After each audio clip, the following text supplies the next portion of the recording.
स्वागत है विष्णु अवतार सीरीज में। आज हम जानेंगे भगवान विष्णु के चौथे अवतार नरसिंह अवतार की कथा। एक ऐसी कहानी जो धर्म, अहंकार और अटूट विश्वास के टकराव को दिखाती है। ये कथा है भगवान विष्णु के सबसे शक्तिशाली और प्रलयंकारी अवतारों में से एक की। जरा सोचिए, ये एक ऐसे महासंग्राम की कहानी है जहां एक तरफ है एक बच्चे का अटूट निर्मल विश्वास और दूसरी तरफ है सत्ता का वो अहंकार जो सारी हदें पार कर चुका है। ये उस पल की कहानी है जब एक मासूम की भक्ति ने एक अत्याचारी राजा की नींव हिला दी। और हाँ, ये एक ऐसी कथा है जहाँ स्वयं भगवान एक ऐसे अद्भुत, ऐसे अकल्पनीय और भयावक रूप में प्रकट होते हैं जिसे सिर्फ और सिर्फ एक ही काम के लिए बनाया गया था, भक्ति की रक्षा। आधा शरीर मनुष्य का और आधा सिंह का।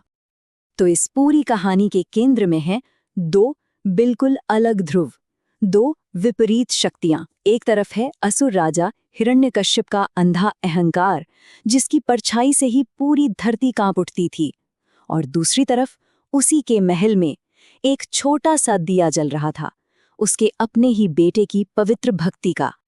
हिरण्यकश्यप, वो अहंकारी असुर जो खुद को ही ईश्वर समझने लगा था, और ठीक उसी के महल में रहता था उसका बेटा प्रहलाद, एक ऐसा कोमल दिल बालक जिसकी आंखों को तो हर एक कण में भगवान नारायण ही दिखाई देते थे। तो सवाल ये उठता है कि हिरण्यकश्यप का अहंकार इतना बड़ा था क्यों? आखिर किस शक्ति के दम पर वो खुद को भगवान मान बैठा था? इसका जवाब है एक वरदान, एक ऐसा वरदान जिसने उसे लगभग अजेय, लगभग अमर बना दिया था। और सुनिए, ये कोई मामूली वरदान नहीं था। उसने तो जैसे अपनी मौत की हर एक संभावना को ही बंद कर दिया था। उसे ना कोई इंसान मार सकता था, ना कोई जानवर। उसकी मौत न दिन में हो सकती थी, न रात में, न घर के अंदर, न बाहर, न जमीन पर और न ही आसमान में। और तो और किसी भी तरह के अस्त्र या शस्त्र से भी नहीं।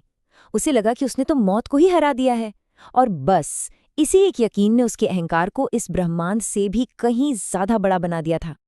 अपने पिता के इस आतंक से बिल्कुल अलग प्रहलाद की आस्था भगवान नारायण में एक चट्टान की तरह अटूट थी, और यही भक्ति हिरण्यकश्यप के लिए सबसे बड़ी चुनौती थी। एक ऐसा विश्वास जिसे वो किसी भी तरह तोड़ नहीं पा रहा था। पिता के अहंकार की तो कोई सीमा ही नहीं थी। हिरण्यकश्यप ने अपने ही बेटे को डराया, धमकाया, उसे जहर दिया, ऊंचे पहाड़ों से नीचे फेंक दिया, और यहाँ तक कि उसे धधकती आग में भी डाल दिया।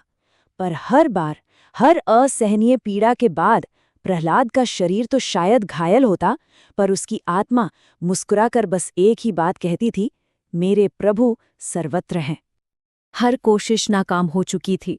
राजा का सब्र अब जवाब दे रहा था, और फिर भरी सभा में वो पल आया जब गुस्से और हताशा में भरे उस राजा ने अपने बेटे की आस्था को अपनी आखिरी सबसे बड़ी चुनौती दी। ये सिर्फ एक सवाल नहीं था, ये न्याय का आह्वान था। गुस्से से कांपता हुआ हिरण्यकश्यप अपनी पूरी ताकत से गरजा, कहाँ है तेरा नारायण? बोल, क्या वो इस बेजान पत्थर के खंबे में भी है? पूरी सभा में सन्नाटा छा गया। प्रहलाद ने बिल्कुल शांत और मजबूत आवाज में जवाब दिया, हाँ पिताजी, वो तो कण कण में है, और हाँ, वो इस खंभे में भी है। बस ये सुनते ही राजा ने भयंकर गुस्से में अपनी गदा से उस खंबे पर जोरदार वार किया, और उसी पल एक ऐसी भयंकर गड़गड़ाहट हुई जिसने पूरे ब्रह्मांड को हिलाकर रख दिया। वो खंबा बीच से टूट गया, और उसके अंदर से प्रकट हुआ एक ऐसा रूप जिसे किसी ने कभी नहीं देखा था, अलौकिक, दिव्य और प्रलयंकारी, भगवान नारसिंह।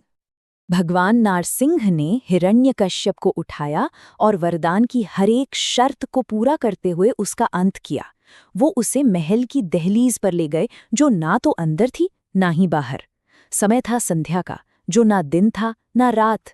उन्होंने उसे अपनी गोद में लिटाया, जो ना जमीन थी ना आसमान, और उन्होंने किसी अस्त्र शस्त्र से नहीं बल्कि अपने ही तीखे नाखूनों से उसका वध किया। और उनका अपना रूप, वो ना तो पूरे इंसान थे ना ही पूरे जानवर। अहंकार का अंत हो चुका था।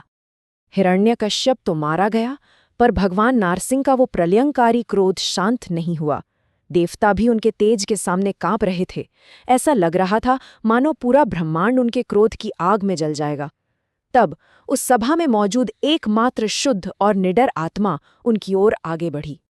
भक्त प्रहलाद बिना किसी डर के अपने प्रभु के पास गए और उनके चरणों में अपना सिर रख दिया, और भक्ति के उस पवित्र स्पर्श को महसूस करते ही भगवान का वो दिव्य क्रोध शांत हो गया। शांत होकर भगवान ने प्रहलाद को अपनी गोद में बिठाया और उसे आशीर्वाद दिया। जहां भक्ति होगी वहां भय नहीं रहेगा। ये भक्ति की सबसे बड़ी जीत थी। नरसिंह अवतार की ये कथा हमें एक ऐसा सच सिखाती है जो कभी नहीं बदलता। अहंकार चाहे कितना भी ताकतवर क्यों ना हो, उसका गिरना तय है, और सच्ची निस्वार्थ भक्ति की जीत हमेशा होती है। ये अवतार इस बात का सबूत है कि जब जब अधर्म अपनी हदें पार करता है, तब तब धर्म की रक्षा के लिए भगवान आते हैं, फिर चाहे उन्हें कोई भी रूप क्यों न लेना पड़े। इस प्रकार संपन्न हुई नरसिंह अवतार की कथा। अगली कथा के लिए जुड़े रहिए भगवान विष्णु के 5वें अवतार वामन अवतार की कहानी के साथ।